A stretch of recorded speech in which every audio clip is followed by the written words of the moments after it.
Hey there, it's another beautiful day. A lot has happened over the weekend, so let's watch some stuff. Some people do stupid things. Don't do stupid things. You are about to hear my opinion. Do your own research. Is we see peaceful protests launching in Los Angeles. And again, local authorities can handle that.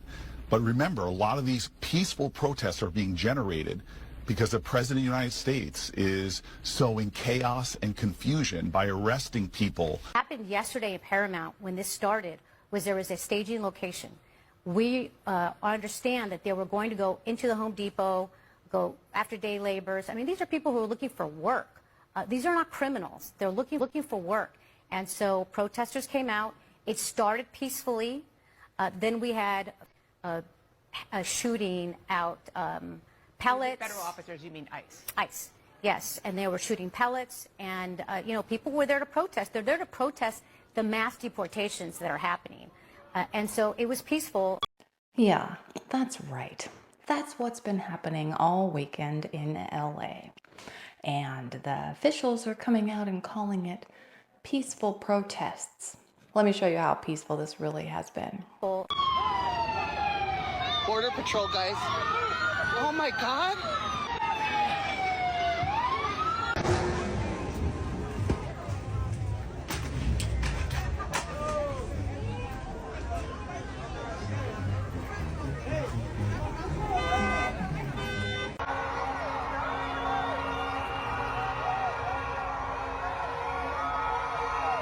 Peacefully shutting down freeways, peacefully attacking Border Patrol vehicles, peacefully robbing your neighbors, basically. These are individuals that could very well possibly be the ones that they are out there trying to protect with their peaceful protest. Oh no, it got much worse.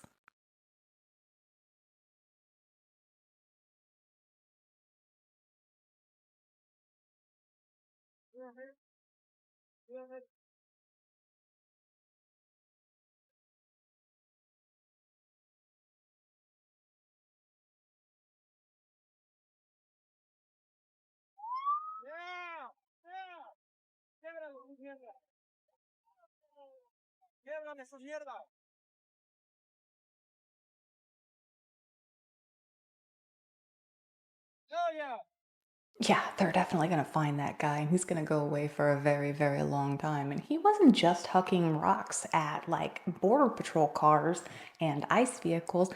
It was just whoever was there. There was a work truck. Could you imagine? Just trying to go to work. Well, I think that was Saturday, and this is what they got to deal with. This is not a peaceful protest. This is blatant destruction. We want that in our country. Well, I guess they do here in California, and that's why I'm getting the hell out.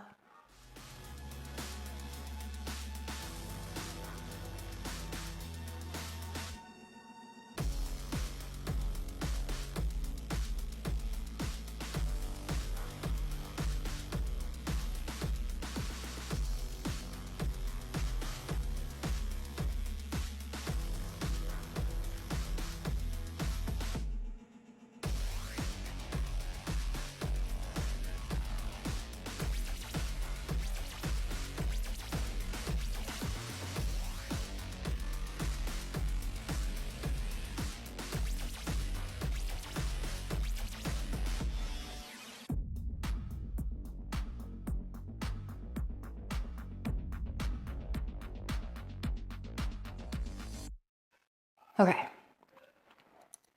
personal opinion. This is actually a foreign invasion. Because you see, the flag, right? Why why does that just tick me off so much? You see these individuals that come from another country and then they come here illegally breaking the law and then they go out and break the law and fly their flag. What is happening? What are they doing? Are they claiming this area as Mexico? It's kind of what they're doing. So yes, it is a foreign invasion because they are coming here and not allowing us to take them out. And it's the people that live here also that are actual American citizens that are allowing this. Why? We have rules for a reason. If you go to any other country and do something like that, you're locked up so fast, they kick you out like it'd make your head spin. But we can't do that here. Oh no, no, no. Especially the ones that they are taking out. They're like hardened criminals, bad, bad people. But that's okay. Let's burn down a car and wave another country's flag.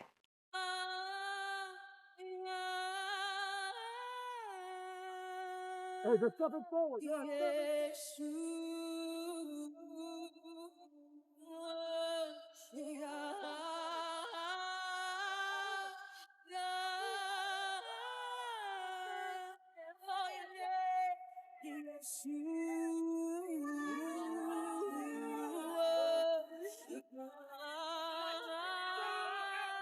I'm back. Hold on a moment here.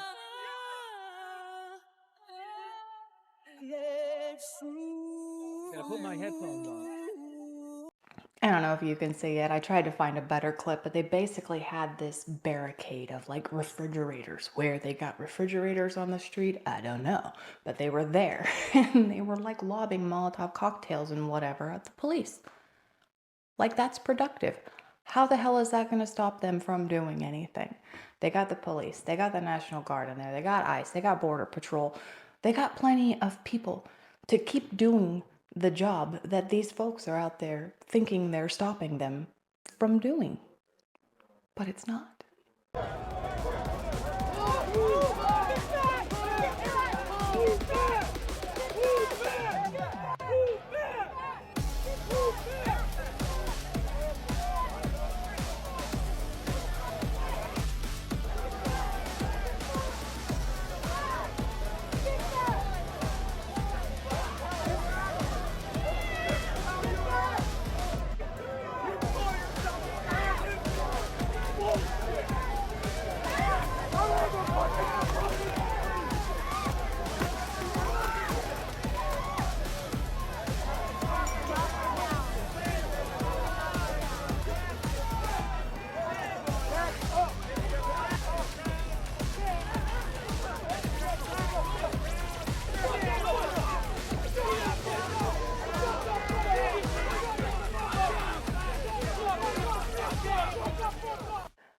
Bright and early Sunday morning, the National Guard was deployed.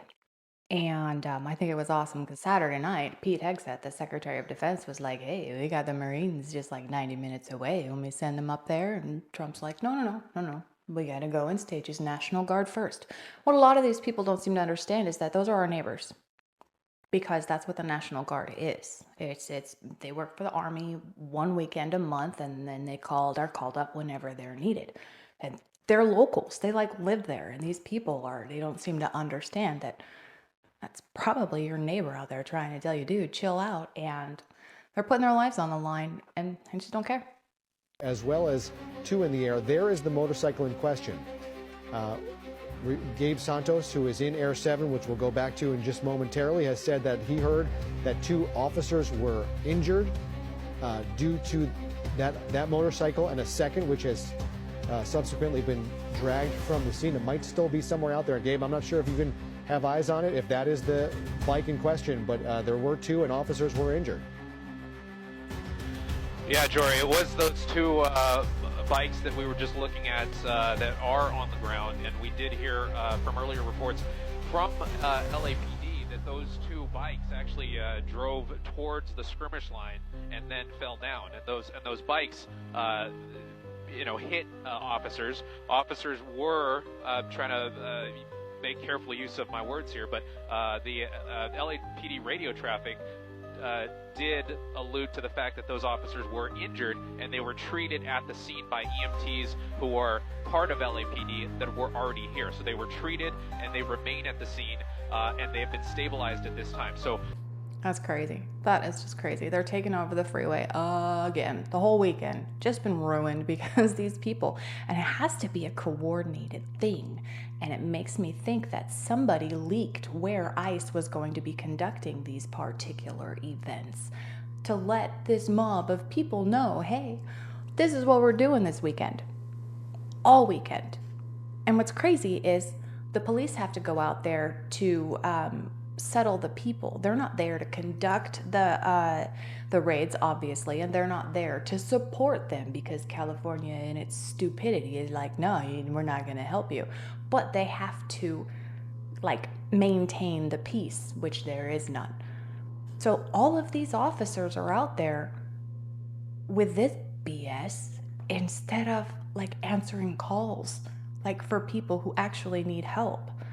So I don't think that's crossing anybody's mind. I don't think they care. And the amount of people out there. Now, what's great and terrible at the same time is all of the folks out there with these little gadgets, videotaping everything, recording it all, posting it on social media. It's bad because it's more bodies out there that need to be controlled and pushed away, but it's fantastic because all of the footage is made public. So it's going to be easier to find a lot of these people that are doing crap they're not supposed to be doing. To help try and keep those people from the gate here. Okay, so here we are. We're in the middle of the street here. You can see one person trying to stand right in front of this SUV here, but it's just such a dangerous situation here. And it's really not going to do him any good to be standing there and possibly get ran over by agents. So here they are. They're on 9th Street now. The crowd is running alongside with these vehicles. And I pretty much guarantee that this SUV is not going to stop. Someone throwing, looks like, wow. All right, let me widen out here. Okay, so we saw some eggs being thrown at the vehicle. Now he is just, partly ran over by that SUV.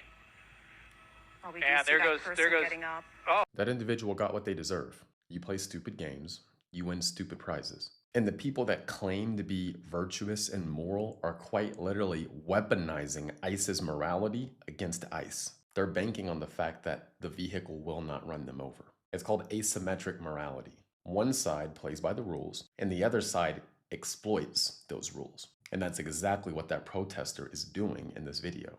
Again, they're exploiting ICE's morality. They're manipulating ICE's morality to their advantage. Think about it. The protesters' tactics only work because ICE has legal and moral boundaries.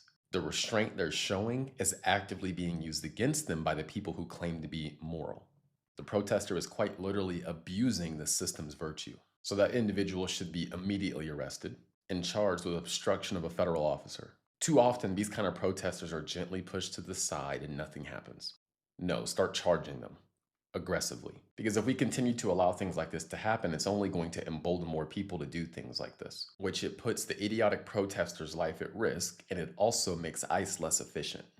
Nobody's winning. Charge these people aggressively and prosecute them to the fullest extent of the law. Do not play with them. If only it were that easy. Because this is who we have in charge in LA. Outrage that this has happened. Of course, what happened here, I think, was probably the worst. There were a number of locations where ICE raided today. And, you know, to me, when these things happen, it sows a sense of terror in the community. It's bad enough that it happened at this location, but the way this goes and spreads throughout the community, then people are not sure where they're safe. That stupid cow is out there just emboldening them. Yeah, go ahead, it's okay. We understand that you're scared, and this is how you want to act out. And then after that, it continually got worse over the weekend, progressively worse, and as I've shown you. And she just continues, we stand with the residents of Los Angeles, regardless of their citizenship status. What? No, you are telling these people that it's okay to do that. You know what that sounds like? That sounds like an insurrection. And she's just leading them. Oh yeah, leading the charge. Keep it going. Yeah, why not? You know where it is safe? Wherever those ICE officials removed those people from, that place, it's now safer because those people do unspeakable things. They have done unspeakable things, and they would have continued to do unspeakable things, except they're gone now. So that area where they were, that's where you can be safe. Quick question. I want to ask you, is this surprising that we're seeing this here in Los Angeles, given the fact that it's a sanctuary city? No, that's why they're here. Trump hates us. He hates sanctuary cities. He's going to try and make an example out of us. No, I'm not surprised. I'm just wanting the people to understand that we have a right to protest. We have a right to be out there. Why are they here with guns? And all the communities have got to understand this is not just about deportation. This is about how they're going to treat people of color in America, and this is how he's going to get to have martial law because he wants to goad us into a fight. They have all the guns. We know they have all the guns. We gotta let people know that we have a right to speak up. We supposedly in a democracy and have a voice, but we've got to heighten that voice. We've got to improve that voice. We've got to get more people involved, and perhaps we can push back. But if people are frightened and they won't come out and they won't participate because they're allowing him to intimidate, then it's going to be harder to do. But some of us are going to be out here. Elected officials were out last night in some of the cities. And so I'm looking for David Werchter today because I don't want them to deport him. I don't know what reason they have to deport him. And so I'm trying to find out everything that I can. But I had to stop here where the guns are. I want you all to take pictures of these guns and let people know that they're in our city with guns, and I'm sure they have orders to shoot and kill. I don't know, but otherwise they wouldn't have guns. One question, Representative Ms. Waters, if there's one statement that you call a message that you can send to Donald Trump, what is that message here today? My message to Donald Trump is you are a cruel human being, and that you're using the poorest people in the land, the most vulnerable people in the land, to promote your politics. You are wrong. We know what this is all about. We have people who are immigrants here who are trying to seek a better living, who have come from places where they have experienced this kind of thing that he's doing here today. People who work every day, people who are paying taxes, who are raising their families, who are supporting education. They should not be treated this way. They should be given an opportunity to tell their story, whom they are, and why they're here, and ask the United States to please do what the Constitution allows us to do, and that is give them consideration for having citizenship here. Ms. Maxine Waters, thank you for those words. They broke the laws. They don't respect our Constitution because they broke the laws. And no, they're not paying taxes. If they're undocumented, how are they paying taxes? Oh yeah, that's right. We had a whole bunch of bogus Social Security numbers handed out to these illegal aliens, so maybe they are. But most of them, no, they're not. They're working under the table, doing God knows what. This is our leadership. This is the leadership that we have here. And it blows my mind. We just want to let people hear where the first thing they do is break the law. There are processes to go through in order to become a citizen. Go through the processes. These individuals are hiding. They're hiding because they have to, because they know they broke the law, and it is the freaking law. And just the fact that leadership is okay with spending all of the money that is being spent on these individuals, it just blows my mind. All right, well, I've had about enough of that. So I found a really cool Bigfoot story. It's 3 parts, and we're going to watch part 1. Okay, my name is Mike Marbley. I am retired, and I live in Richmond, Kentucky, but I got a farm in Rockcastle, Kentucky. And this is where I've had a lot of Bigfoot experiences going on my farm. They like to claim the territory on the very back of my farm on top of a mountain, and I claim that too because it's mine. So we have a lot of run-ins. But anyway, one thing that happened, I got a creek that runs through the middle of my property, and I was coming down through there on my four-wheeler, and I had smelt this very bad stench, and it smelt like something dead, wet dog, a mixture of things, but it smelled awful. I got on up there, and I found fur of a deer. I found a lot of places where there'd been a lot of rustling going on, and it just seemed like there was something happening there. So I got off on my four-wheeler, and it smelled bad. And I got to investigating it, and I could tell that there had been a doe killed. And why I say a doe is I found the fawn, and the fawn was still there. And the fawn was alive? The fawn was dead. Oh, it was dead. It was dead, but it was left. And I got to checking it, and I could see that something had drug the deer across the creek and up this trail. and I tracked it. And when it got to the gully that went up the mountain, it picked the deer up and carried it. And it carried it off over into another section that I call their home. And I called my friend that's also a Bigfooter with me, and I got him to come down and check it out. And he said, you know what, we need to go over in there and check that out and see if we can see anything. So the next weekend, we went over in what we call Bigfoot's home. It's over back behind my property in the Deja-Boo National Forest. And we went down in there and we found a place that it was a big rock. It had a hole going back in it, and it looked like something had been staying in there. We didn't know exactly what it was. And while we were standing there, a pebble come flying through the air. It started bouncing down through the trees. He said, did you hear that? And I said, I seen the pebble. It landed about 15 foot to my right. And I said, it come from the mountain up there on the top. I said, let's work our way up there. And so we started working our way up there. It was fairly steep. And as we was going up the steep part, another rock come, and it was bigger, about the size of a baseball. And it hit to the right of him. And at that time, he goes, you know, I got wife, I got kids. I don't know if I want to pursue this farther. I talked him into pursuing it farther. I said, we might not have this chance again. I said, I don't think they will hurt you. So we worked our way on up the hill. We had another rock to come down. It was larger. I couldn't tell you how big it was because I couldn't see it. We got up to the top of the hill, and I told him, I said, it looks like there's a trail to the left, and there's big rocks everywhere and cliffs. And so we started walking up that way, and all of a sudden he hollered at me. He goes, watch out.